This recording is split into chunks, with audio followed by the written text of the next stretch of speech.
In this video, we're testing out the Niche Zero grinder.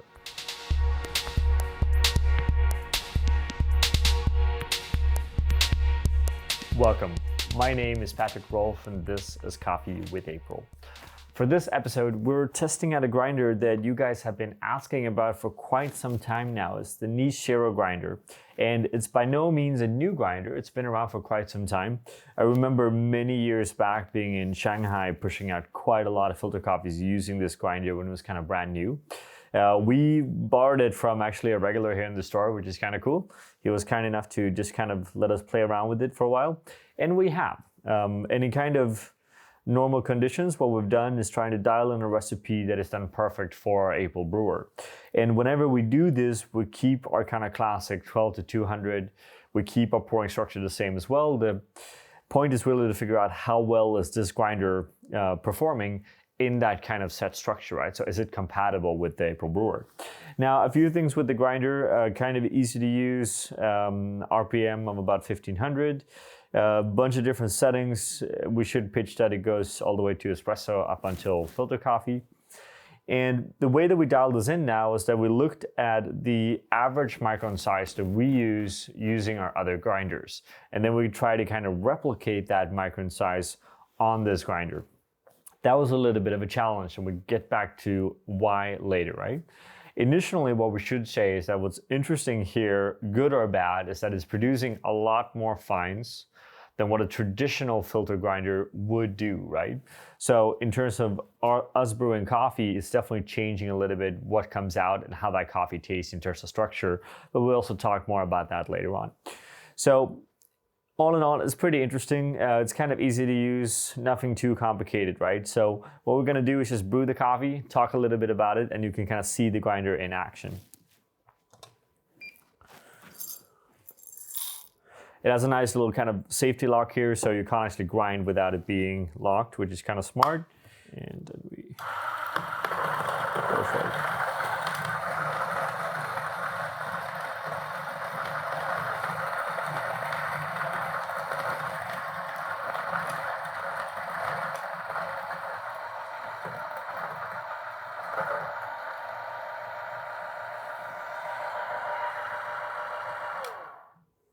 Here we go.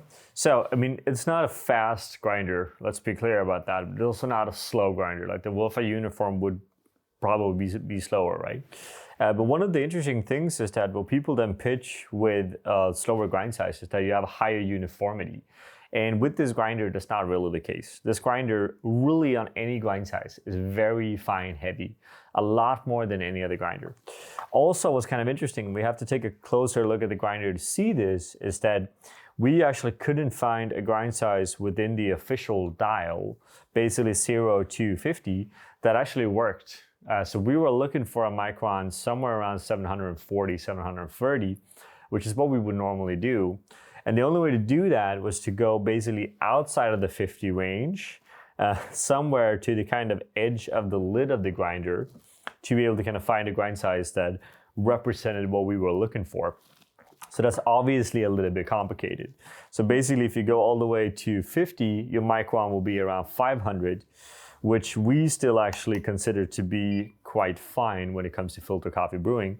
And if you go all the way up to 0, kind of on the other side, you're going to be above 800, which we assume to be a little bit too coarse, right? So we kind of ending up having to dial in the middle of nowhere, so to speak, in the sense that it's kind of hard to reference exactly where we are. But in cases like that, it's very good to have some kind of particle size measurement tool, right? Because that helps us and guides us, and it's not as much as kind of a shot in the dark. We actually can pinpoint a little bit more specific what that micron size is. Here, when it comes to the pouring, we do our standard kind of approach. We do a 100-100 pour. We're gonna do 40 grams in a circle, then we finish up with 60 grams, and it's continuous, and it's for 10 seconds. We all kind of know this by now. We let this sit for 35 seconds, and then we just kind of repeat the pour.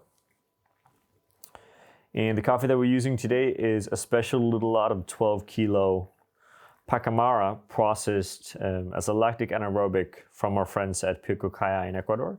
One of our very kind of recently limited coffees.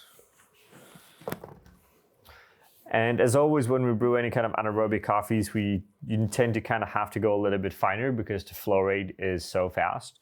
But in this case, we're having so much fines in the grinder, regardless of the kind of micron. So even if I go up to 800, 900 microns, I'm still gonna have so many fines. So I'm not necessarily here compensating grind size wise by going up coarser, because I know it's gonna move slow, especially in the later part of the brew because of all of those fines, regardless, right?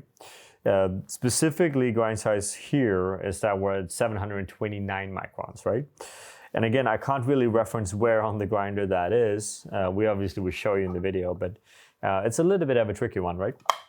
But at the end, I'm sure that will be fine. What we're gonna do now is we're gonna let this kind of go down. We're gonna taste it, do some testing, and then kind of come back to you guys later on and to give us the kind of the final verdict on this grinder. So we're back. Tasted the coffee. Brew time, as we expected, was a little bit slower than what we usually have when it comes to the later part of the brew, mainly due to all of these fines, right?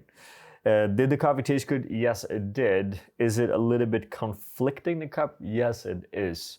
The thing when it comes down to grind size, and that's kind of why we want to stress understanding grind size better as something very important, because what happens here is that we have so many smaller particles in this brew. So you have the kind of dusty kind of mouthfeel that comes with having a much smaller grind size, right? But then on top of that, we also have to grind so coarse to be able to get the micron that we're looking for, because all of those small particles are pulling down the average, right? And that's what we're looking for. We're looking for the total micron. So if we then have some really large particles and some really small, you can achieve that same micron, but you achieve it in a different way, right? So that's why what kind of grinder you're working with really matters. Do you have a grinder that is focusing on those smaller particles? Or do you have a grinder that's focusing on those larger particles? And how does that kind of sit into your style of brewing? Obviously, the main challenge for us with this grinder is that we have to be outside of the official dial to find our grind size. So if I was a consumer and I bought this grinder and someone told me that the coarsest grind size is 50, I would probably, one, stay away from that, because most of us never use the coarsest grind size on a grinder when you brew one single cup of coffee, right? I think that's kind of common knowledge. But in this case, then that will actually be way too fine for us. So we would have to go even coarser. So it's a little bit of a tricky grinder, I would say, for someone that doesn't have a particle meter. So we're kind of curious to hear how all of you that are using it today kind of worked around that, or are you simply brewing with actually very small microns? Nothing wrong with that, right? And there's a lot of different preference here in terms of what you're looking for in terms of taste, right? Having a lot of fines or a big portion of smaller particles in a filter coffee means you're probably gonna have a lot more body, you're gonna have a little bit more fuller cup, you're gonna have a little bit more cloudiness and bitterness, which some people actually kind of really enjoys. So there's no right or wrongs here, it's just about understanding why your cups are coming out the way that they're coming, right? Now, obviously, we are gonna take this and do some espresso brewing as well eventually. And we'd love to hear your feedback just in general also on brewing and kind of using it, since a lot of you have used it for quite some time, right? So what is your kind of insight in this? Naturally, it could be that there's a grinder that is maybe more suitable for espresso. We find quite often when it comes to grinders that are trying to do both, that they're actually very suitable for either and not necessarily both. So one can argue, is the best filter grinder a grinder that can do both espresso or filter, or should we just focus on filter, right? Just as a question, don't have the answer yet, right?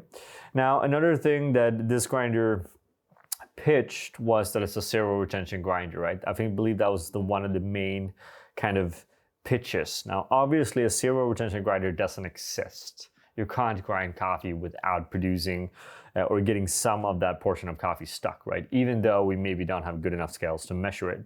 However, it does seem that is a lower retention than most other grinders we have been using. But then the challenge here is maybe that is why we're getting all of those small particles, right? So one can argue that a little bit of retention is always a good thing, because the retention will always be the smallest possible particles, and perhaps you don't want them in your brew, right? So a lot of questions here, a lot of thoughts, and we're happy to take this conversation both down below in the comments, but also on our Patreon as always. And we want to hear from you. If you're using this grinder, how are you using it? Why are you using it? And have you experienced the same thing with the micron sizes we have? Overall, it's a nice little grinder. It's fun to finally have it, and we're gonna come back, do a lot more videos with it. And until then, we just wanna thank you all for watching, and make sure you subscribe, make sure you comment, and let's take this conversation and make coffee better, right? So thank you. We want to give a special thank you to all of our Patreon supporters. It's because of you that we are able to continue to make these videos. And we want you all to feel free to always come with suggestions and ideas on the content that you want to see, because we are doing this for you and because of you. Thank you from all of us here at April.